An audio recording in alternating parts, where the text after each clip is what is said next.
ये कहानी एक सरसब्ज और शादाब गांव की है। गांव जहां लोग सवेरे उठकर हल चलाते, दूध धोते और शाम को चौपाल में बैठकर हंसी मजाक करते। इसी गांव में एक पुराना सा हवेली नुमा घर था, जिसके मालिक थे चौधरी इनायत अल्लाह। वो नेक दिल, इंसाफ पसंद और बुजुर्ग आदमी थे, जिन्हें पूरा गांव मानता था। चौधरी साहब के घर में कई जानवर थे, लेकिन दो खास पालतू थे। एक कुत्ता जिसका नाम था शेरू और एक बिल्ली जिसे सब रानी कहते थे। शेरू कोई आम कुत्ता नहीं था। वो बचपन से ही चौधरी साहब के साथ पलना बढ़ा था। वो मालिक का इतना वफादार था कि अगर कोई अनजान दरवाजे के पास भी आता तो शेरू दौड़कर वहां पहुंचता और भौंक भौंक कर सबको खबरदार करता। दिन हो या रात, शेरू पहरा देता रहता। अगर कोई गाय बीमार होती, शेरू रात भर उसके पास बैठा रहता।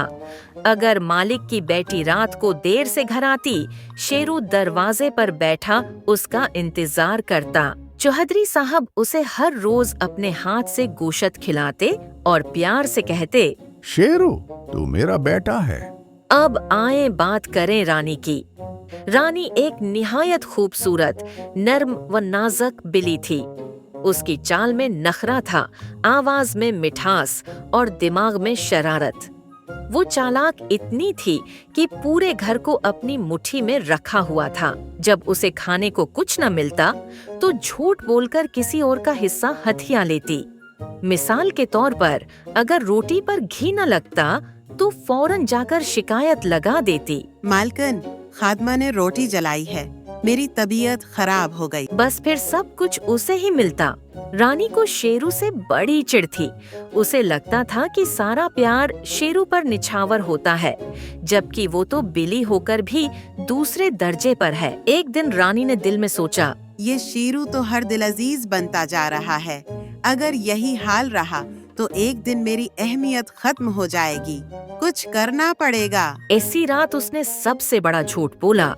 घर के बावर्ची खाने में रखा ताज़ा दूध उसने खुद पी लिया और सुबह उठकर शोर मचा दिया। मालिक, रात को मैंने शेरू को दूध पीते देखा। चौधरी साहब को गुस्सा आ गया। उन्होंने बगैर तहकीक किए शेरू को डांट दिया और सजा के तौर पर खाना बंद कर दिया।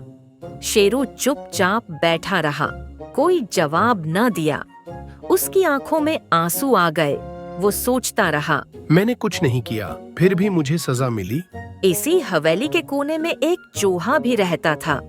वो सब देखता और सुनता रहता। चूहे को रानी की हरकतें हमेशा मुश्कूक लगती थी। चूहा रात को शेरू के पास आया और कहा, भाई, मैं जानता हूँ तुमने कुछ नहीं किया। मैंने खुद अपनी आंखों से रानी को दूध पीते देखा। शेरू ने पहली बार किसी के सामने अपने दिल की बात की। शुक्रिया, लेकिन कोई इंसान चूहे की बात पर यकीन नहीं करेगा। अरे तू फिक्र न कर, मैं अपनी बात साबित करके रहूंगा। कुछ दिनों बाद रानी ने नई चाल चली। उसने अपना पंजा जमीन से रगड़ा और जख्मी करके सबको बताया कि शेरू ने मुझे काट लिया। इस बार भी चौधरी साहब नाराज हो गए, लेकिन शुक्र है कि उस दिन चूहा जाग रहा था। उसने छुपकर सब देख लिया और सुबह मालकन के पास जाकर सब कुछ बयान किया।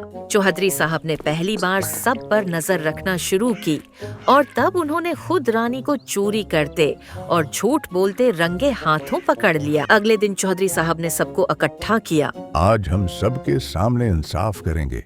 जिसने गलती की है उससे सजा मिलेगी। चूहा गवाह बना और रानी सिर झुकाए खड़ी रही। चौधरी साहब ने फैसला सुनाया। शेरू मासूम है और सच बोलता है। रानी झूठी है और चालाकी करके सबको धोखा देती रही। आज से रानी को कोई दूध नहीं देगा, सिर्फ चूहे ही उसका खाना होंगे। रानी एक कोने में बैठी दुम समीटे अपने झूठ पर शर्मिंदा हो रही थी। शेरू को उस दिन खूब प्यार मिला। उसे गोश्त और हड्डियों से भरा हुआ पियाला दिया गया।